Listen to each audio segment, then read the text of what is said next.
loven, så kan jeg forpagte landet her i 39 år mere, så snart min søn er født. Hans søn. Tror du fra Lindström? Kom. Skal omkom det her oppe? For helvede! Kan du gøre det her? Mod mig! Varför kan jag inte få ett svar? Eller så är det så att det är Esmar som inte kan ge oss. Vi är ju bara människor allihop. Och vi ser likadana ut under kläderna. Står der skrevet om, hvordan man laver en søn. Men ni måste ju vara ense om det. Om en annan man. Ja! Oj! Må den bedste båd vinde! Hurra! Hurra! Hurra!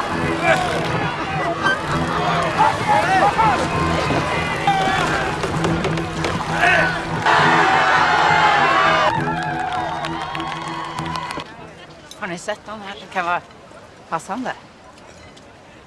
Ja, det har vi. En kaptajn. Det sagde, vi måtte vælge, hvem vi ville, og det har vi gjort. Hi there, my name is Richard Hobert. I'm a Swedish film director, writer, co-producer. I'm here in Santa Barbara Film Festival now with my film The BirdCatcher's Son, which is inspired by, I would say, a certain event. It's a legend on the Faroe Islands. I was told about this legend by a Faroese woman, actually, who made a phone call when I was in Stockholm, and she wanted to meet me. She said she has seen my films, and she said, you are the right one to make a movie of this legend. Well, okay, I'm used to that. Twice a day, people come up to me and say, I have an idea. Please, you write it and direct it, and we split the money. So I was a bit hesitant, but okay, I said, come. And she came to my office, and she used 45 seconds. That was the story. That was the core of the situation, no more. There was nothing about characters, no facts, nothing, because they were poor people in the center of this story. And it's a quite shameful story. And so what is the story about? Why is it shameful in one way? It's according to the Faroese law, a man has to have a son before he's 39 years old to keep his lease of the land. Otherwise, he will lose it, and he has to go, and some other family will have the land and the house and everything. And the problem for this family was that they had got 2 daughters. And when there was only 1 year left of the lease, they got a 3rd daughter. So they had a choice. They would lose it if they would have another daughter. And then they got an advice. I mean, he could divorce her and get another wife, but he didn't want to do that. They loved each other. So they got an advice from an innkeeper, a friend of them, to solve the situation by choosing another man to make a try to get a son, to do something different. And this situation, this core situation, hit me like an arrow from the past into contemporary time, because it was a possibility to tell the story about confidence, trust, deceit, belongings, etc., in families. And in families, there are so many kinds of families where these issues are actual. I mean, divorces and adoptions, inseminations, etc., where you really have make very intimate choices. So this is the basic of this story. What were the biggest challenges for you for this film? The biggest challenge was that when I made research, there was nothing. I mean, the 45 seconds were there, but I thought that I could have, get inspired by facts, etc. So at the beginning I was disappointed, but after a few hours I understood that I was liberated. So I could use this story the way I really wanted to make it. At least writing it, but we needed help, of course, from the Faroe Islands, and what would they say about my interpretation? Well, I wrote the script, the first script, during a year, and I went to the Faroe Islands, where I had met some people on my first research, and I gave them a copy, and I waited at my hotel for 2 days for them to read it. And I took long walks, and during that time, the script met the audience in a way. Those 3 people who represented the knowledge of the Faroe Islands.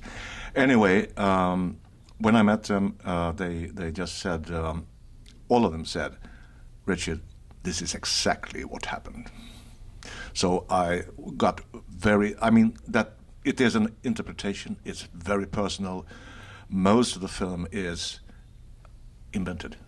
Characters are invented, everything. But they really wanted to have some kind of truth behind these legends. So the funny thing is that this film is now the truth on the Faroe Islands. This is the story. The challenge you were asking about, that was of course to gain the confidence and to keep it and to feel that I didn't steal a story, but I stole something, but I gave them more back. And how long from those 45 seconds did it take you to gather everything? Actors, story? 6 years. Financing? It's that hard? Yeah, it was hard because it was very hard for the fund. We have government funding in Sweden, and we have government funding in Denmark too. And I mean, I'm Swede as a writer-director, and I have a team which is Swedish and partly Danish, etc. But the Faroe Islands is not really a sovereign state. It is under, there's a governor, a Danish governor there. So Sweden thinks... The one we saw in the film? Yeah, well, yeah, the one. He's still there. He's still there. For real, then. And the problem is that we have this government funding, and you have to decide that is this a Swedish film or a Danish film, or what is it? And the Swedes said, no, this is a Danish film. But I'm a Swedish director, writer, etc. No, but it's a Danish film. And when we came to the Danes, they said, no, this is a Faroese film. And they were really mean because they know that the Faroese people, they have a very small film institute with about $100 or something like that. So we didn't know where to do it, where to make it, or where to fund it, and it ended up with concentrating on doing it on the Faroe Islands, and we actually got private investors and television for the whole film. So afterwards, Sweden, when the film was finished, the Swedish Film Institute came and they said, we really would like to include it as a Swedish film, and we will help you with festivals, etc. Thank you. After you optimized it, you said the film cost 2.2 million, yes. Yeah, that's it. Thanks to your optimization, where everything on set was done in the Faroe Islands. Yes, absolutely. We concentrated everything there. I concentrated the whole shooting in all ways.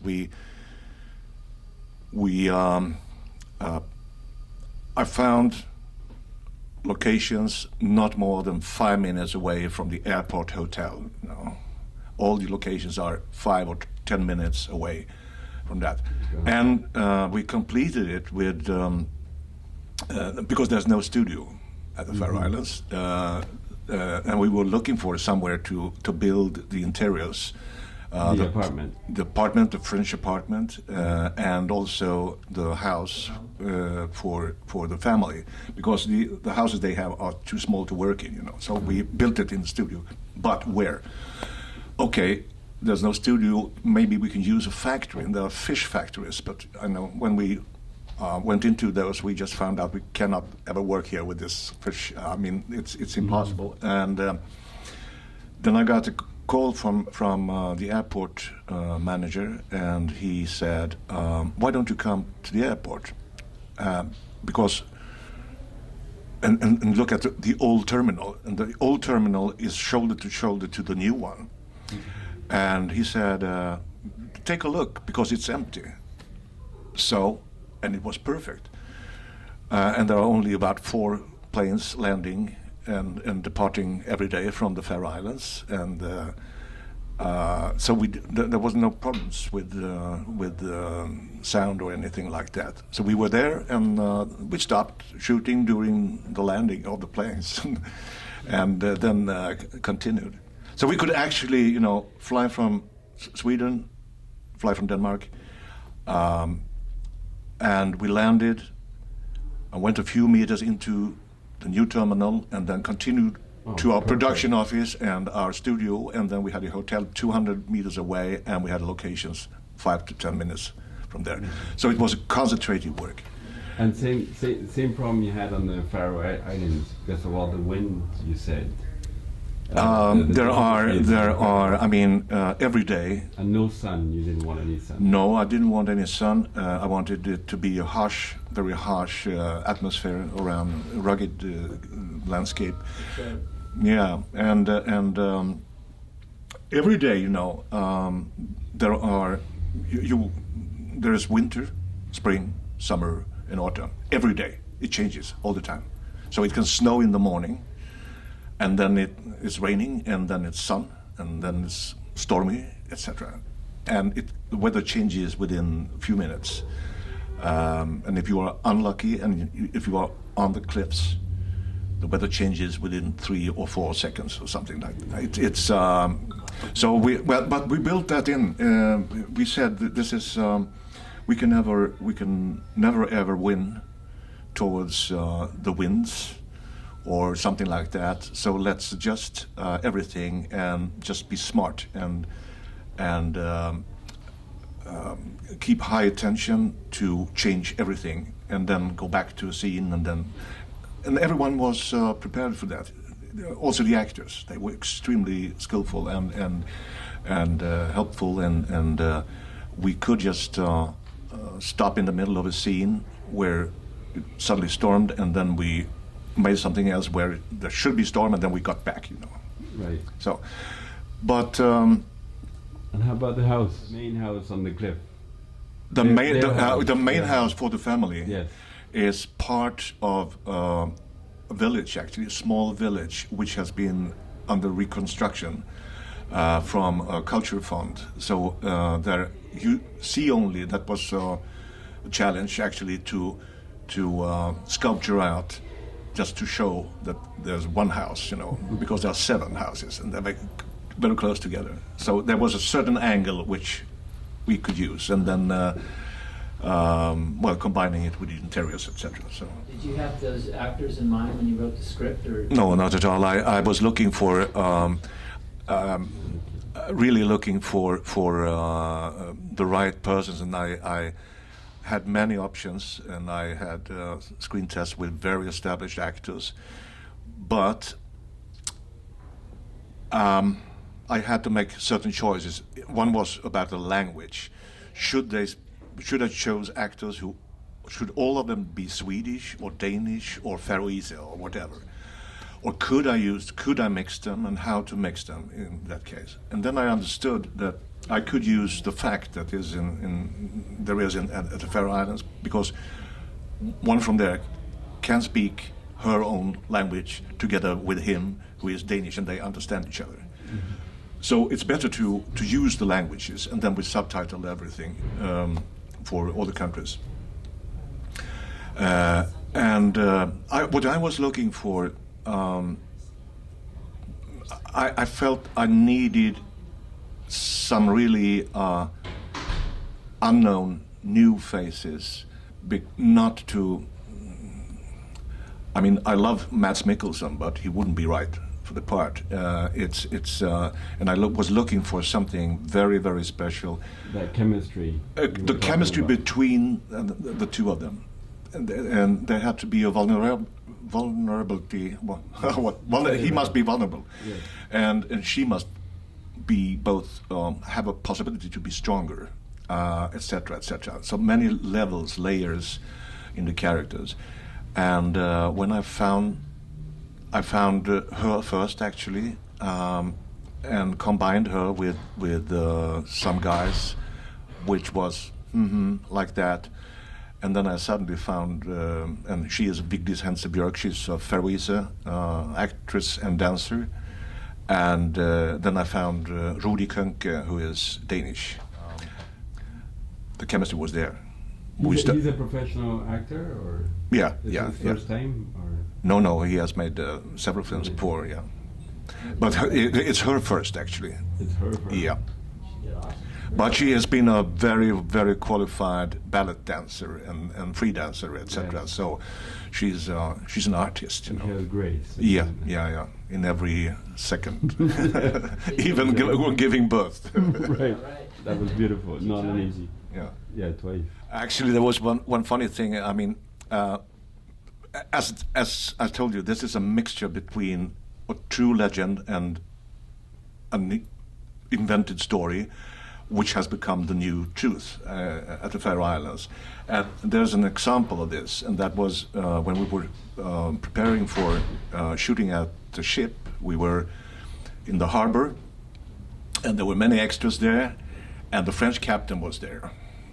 And suddenly the French captain, I mean the French actor, 45 years old, heard somebody screaming. And we all saw that, and there was an old man who was 75 with a big white beard, something. He came running, and the 70-year-old man shouted to the 45-year-old actor, "Granddad, Granddad, there you are. I really want to meet you." And the story, of course, was that the French captain was his granddad, but the actor was not. So the actor thought this was an insanity, you know. But those extras they knew the script, etc. And I think that many of them during the shooting were very moved by the story and the scenes, and they were talking about the film all the time and compared and talked about relatives, and it was fascinating to in one way sew sewing this with a needle, you know, in one way this invented story into reality. Yeah. What happened to the little boy? Is he still living on the island? Yeah. Well, he's no. He's. I mean, that was 130 years ago. That's why. So, but his son and his son and etc. are living there. Are there? Yeah. And many of them are actually at the only at the airport where we had this production office. At least 4 men came and whispered, "Richard, I'm also relative to France." Yeah. So they never lost the house. No. Property. No. That's They years, kept it. Yes. you said. They kept it. Yeah. It's amazing. Yeah. Great story. And what about you now? What are you on to? Your next projects, or what I'm writing a new story. I'm finishing actually the script within 4 weeks or something like that, for a contemporary thing, a psychological thriller actually. Which is about a few people which are also put in a very, very restricted and very tense situation, where they have to solve a dilemma, showing what kind of people they are by heart. Is it historical again? Or No. This is an Icon. original idea, and it's contemporary. It's Contemporary. Yeah. And So that's what I'm hoping to try to start financing now within a few weeks. And does the film have any distribution already? You said you showed in Scandinavia, you showed it in Europe, around. Yeah, but we are looking. I mean, Santa Barbara is the festival where we are launching it for distribution, worldwide distribution, and so the screening, fantastic screening yesterday night, and now we had a second one, and we have a third one, and there have been people on the screenings, in the audience, who had approached me, and they have got contacts because they are interested. So just an hour ago, somebody came and said, I would like to buy all the rights for all the airlines in the whole world, and something like that. So it has started, but what we're aiming for, of course, we would be very, very happy if we could have theatrical distribution here in USA. In Europe also, or yeah, in Europe also, yes. And there are some things going on with Germany, etc. But I don't know really. But now that's going on automatically. But USA is very important. Yeah, it's important for the film, and we are here in Santa Barbara. I hope that I will be approached by several people here, and then we are also invited actually to Seattle in May, where the film will be screened again. So there are more opportunities. Well, we're hoping for this. I mean, I made a film. I can just sit and wait. You know. We got 3 days of sun and no storm during the rowing, the race of rowboats. I don't know how we should have done that with the ordinary weather, which was very stormy, you know. But we were lucky there. But I mean, my cinematographer Andreas Troelsson, he's an extremely skillful guy, and. There was never any. I told him, would you like me to wait because of changes? You don't have to wait. I fix it. So he was like a dancer with the light, you know. He was dancing with the light.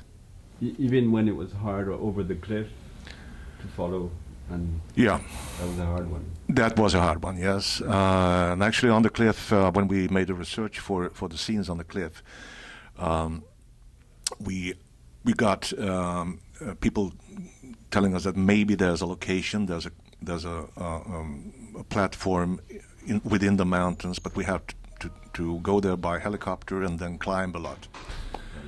And we found it, and that it was perfect. But the first time we were there, it was only like a big living room, you know, nothing more than that. And then there were 250 meters down to the sea, and we were 6 people on this platform. The first day when we made the research, and suddenly this storm came within 3 seconds, and I was personally thrown from the cliff out almost, 2 meters from the edge of the cliff, and I just hang around a stone there, you know. So and after that I said this was a good experience, because we must understand how extremely dangerous this is. So there was a total security net around everyone. So what you're saying is all the bird catchers doing that all the time. Yeah. It's extremely dangerous. Extremely dangerous, yes. And why are they catching birds? Because they use them for eggs and for meat. Yeah, make a living, and there's still bird catchers at the Faroe Islands. Not full-time professionals, but they do it. And but it's also some kind of macho thing, you know, to be a bird catcher. That's to be a real man on the Faroe Islands if you are climbing and doing this. So the Faroese men, they never show any kind of fear. No fear. No, this is nothing. They say. This is nothing. You know, we are just holding our hands on the cliffs, you know. But which is also very, very dangerous, because you have to have very, very strict rules when you work with this, because otherwise, also actors, they read the script and they suddenly think they can do it, But this is not reality. This is the script, and we have to arrange it. But you can be enthusiastic and go a little too far and not realizing how dangerous it is. So it was surrounded by security, everything. And the little boy you were saying, when you had to jump in the water. Well, I mean, that was hard. Yeah, that was hard, and I mean, it was in front of 250 people's eyes. He had to do it, and he was, of course, he felt he was the hero of the Faroe Islands. He had to do it, and he was 11, And it's very cold water, and it's very deep there, several hundred meters, because we had to be close to with the ship, and the sea is very well, it's very deep there, and it moves. Yes. Riptides. Yeah, and everything was arranged, and his father was swimming in the sea with the diver's costume on him, holding the boat and just being ready to save him, just a few meters from him. But anyway, the little guy, when we were shooting the first shot, he tried to jump into the sea, but he couldn't make it. And I sat in the boat very close and I saw the tears coming out. And, it's a moment, how far can you go with this, with the little boy? So, but I just whispered, actually I did, to him, because I didn't want anyone else to hear. And I said, can you make it? Will you make it? Or should we try another way? I will make it, he said. So, and he made it in the second shot. Yeah. Nice. Yeah. Are the birds really killed during the film? No. No animals are hurt anyway. It's just a question of editing. So we used living birds, and then we changed them for dead birds in next shot, and used sound to overcome the killing. So everyone thinks that we kill birds twice in the film, but we never do that in front of the camera. Well, I think one of the most memorable moments was the first day, actually, when Esmar, the male character, had to carry this very heavy woman who was going to help his wife to give birth, and he had to carry her over the mountain, And this was actually the first scene of the whole film where we shot. And she was heavy. And the Danish actor Rudi Kønke, when he got her on his back, I saw him, he used all his forces, but that was also a moment where the film exploded from within, with emotions, etc., because he just made it, and ran for several hundred meters with this heavy woman, and we all felt, yeah, now we are soldiers. Now we are working. This is a war, and we will win this war with the film. Excellent. We're talking to you as a director. Yeah. But you're also a big writer. Mm. How long was that? How was it difficult? To write? Yes, because it's amazing work. Plan everything out. Writing is sometimes easy and sometimes difficult, but I'm never. Nowadays, I made 22 films. I made 12 features. This is my 12th feature, and before that I made 11 TV movies. Same job, but for television. You write them, you mean? Yeah. I always write my own stories, and so I know the process. I trust myself. Sometimes you write 1 page a day, and sometimes suddenly one day you get a flow and you write 7 pages. The story is there. So I'm very disciplined. I said I would start this day, and then I have a deadline 3 months later, and I always solve it within that. I know I have to do it, and I do it. So because you can, if you well, that's the way how I work. I mean, I think a lot about the story and characters, etc. Before I have a synopsis. I never start from nothing. Writing. You said it 45 seconds.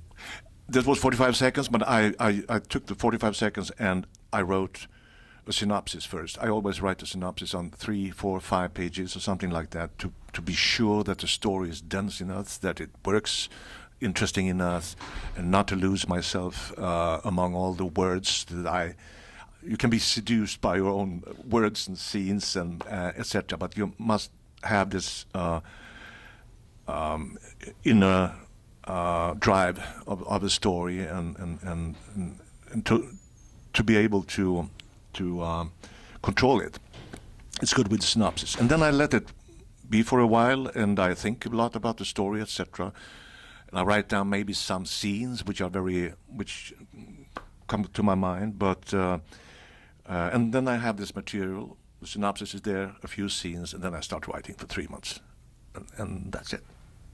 It's just pure discipline and a good ass. Excellent. Yes. Well, thank you so much. Thank you. Thank you. Yes.